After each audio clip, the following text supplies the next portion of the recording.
বজ্রগুণ সূত্রের মাধ্যমে আমরা রাশিমালার সমাধান করতে পারি। আমরা এর আগে করেছি প্রতিস্থাপন, অপনয়ন। এখন দেখো বজ্রগুণ পদ্ধতি। বজ্রগুণ পদ্ধতির সূত্র হচ্ছে, আমাদের যদি দুইটা ইকুয়েশন দেওয়া থাকে a1x plus b1y plus c1z equals to 0 এবং a2x plus b2y plus c2z equals to 0 হলে, তো আমাদের সূত্রটা হলে x divided by b1c2 minus b2c1 equals to y divided by c1a2 minus c2a1 equals to z divided by a1 b2 minus a2 b1। তো এটা কিভাবে হলো সেটা আমরা এখন প্রমাণ করে দেখব। তো আমরা সমীকরণ এগুলো এক যদি ধরি, এটাকে যদি বলি আমরা সমীকরণ 1 আর এটাকে যদি বলি সমীকরণ 2, তাহলে 1 নম্বর সমীকরণকে আমরা আমাদের চিন্তা করতেছি অপনয়ন পদ্ধতির মানে জেডটাকে আমরা সরিয়ে ফেলবো। এখানে যে জেড আছে জেডটাকে সরিয়ে ফেলবো, তার মানে জেডটাকে সরিয়ে ফেলতে হলে c2 দিয়ে a1 1 নম্বর সমীকরণকে মাল্টিপ্লাই করতে হবে, আর c1 দিয়ে 2 নম্বর সমীকরণকে মাল্টিপ্লাই করতে হবে। তো a1 মাল্টিপ্লাইড বাই c2 এবং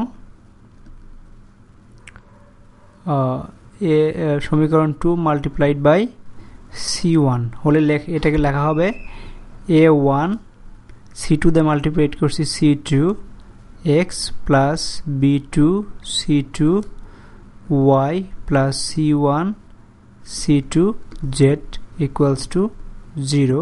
সমীকরণ নাম্বার দিলাম 3। আবার এইটাকে যদি c1 দিয়ে ভাগ করি,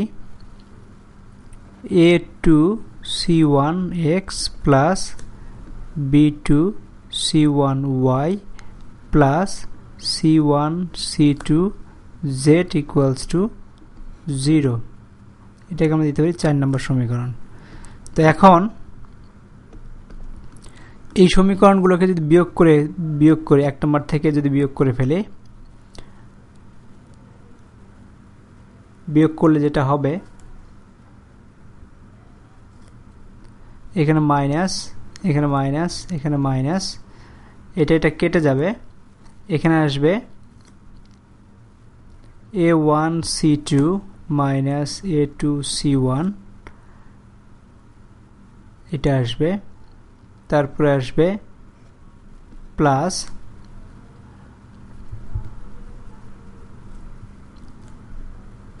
b2 c2 minus b2 c1, এখানে হবে x কমন নিতে পারি, আমরা x কমন নিতে পারি, এটুকু মাইনাস করে দিতে পারি।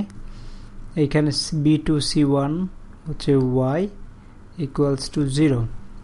তার মানে আমরা লিখতে পারি, এটাকে যদি এই পাশে নিয়ে যাই, x into a1 c2 minus a2 c1 is equal to minus y into b2 c2 minus b2 c1। তাহলে হয়ে যাচ্ছে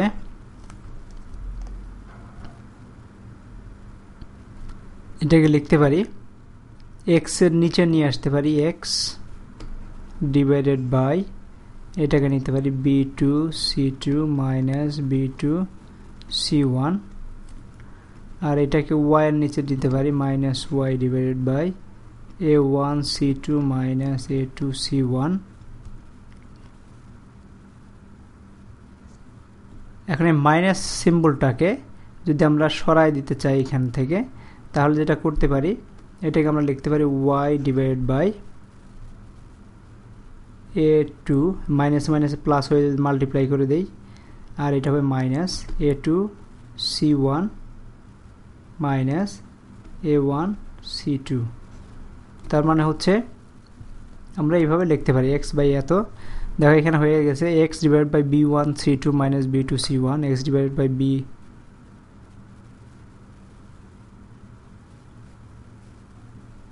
b1 হবে।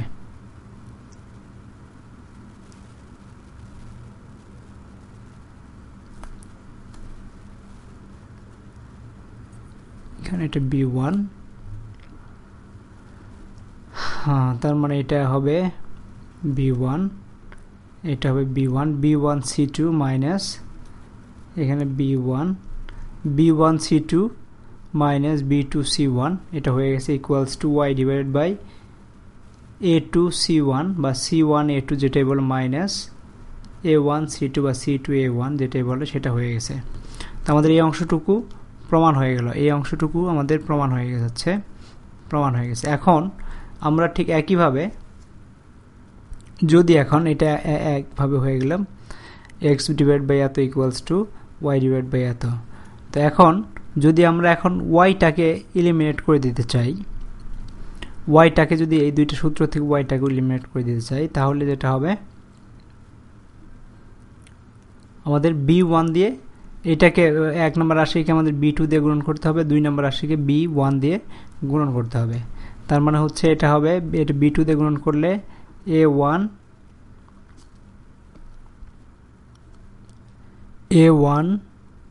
b2 x plus b1 b2 y plus c1 b2 equals to 0।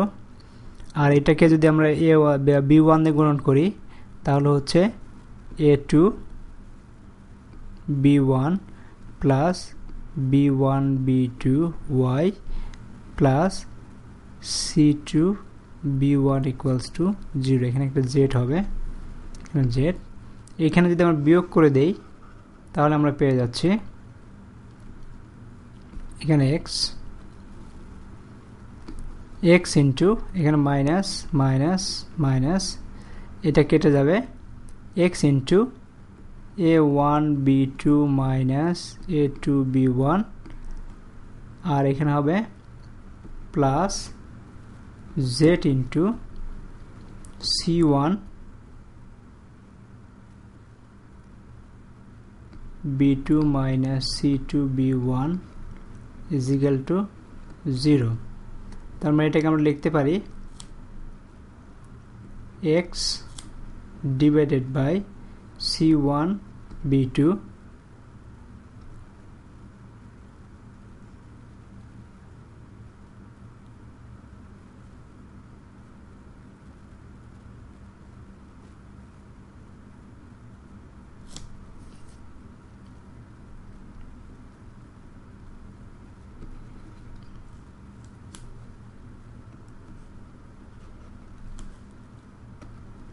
এখানে লিখতে পারি x ডিভাইড বাই x, আমরা যদি z দেই z c1 b2 minus c2 b1 equals, এটাকে যদি নিয়ে যাই এই পাশে তাহলে minus x into a1 b2 minus a2 b1 হবে। তো এখান থেকে আমাদের ক্যালকুলেশন করলে চলে আসবে z divided by a1 b2 minus a2 b1 equals to x divided by b1 c2 minus b2 c1। তো এটার এই ইকুয়েশন যেহেতু x ডিভাইড বাই এটা ইকুয়ালস টু y বাই এত, তো z সমান সমান এটাই z by a1 b2 minus a2 b1 হচ্ছে। তো এই জন্যই আমাদের এই ফর্মুলাটা ব্যবহার করতে হবে সব সময়, যেটা হচ্ছে মনে রাখতে হবে x divided by b1 c2 minus b2 c1 equals to y divided by c1 a2 minus c2 a1 equals to z divided by a1 b2 minus a2 b1 হবে। তো z সমান সমান যদি আমরা 1 ধরি তার মানে এটা 1 divided by হয়ে যাবে, তাহলে x এবং y এর ভ্যালুটাই শুধু পাওয়া যাবে। তো আমরা পরে এক্সাম্পল থেকে আরো বিস্তারিত জানবো।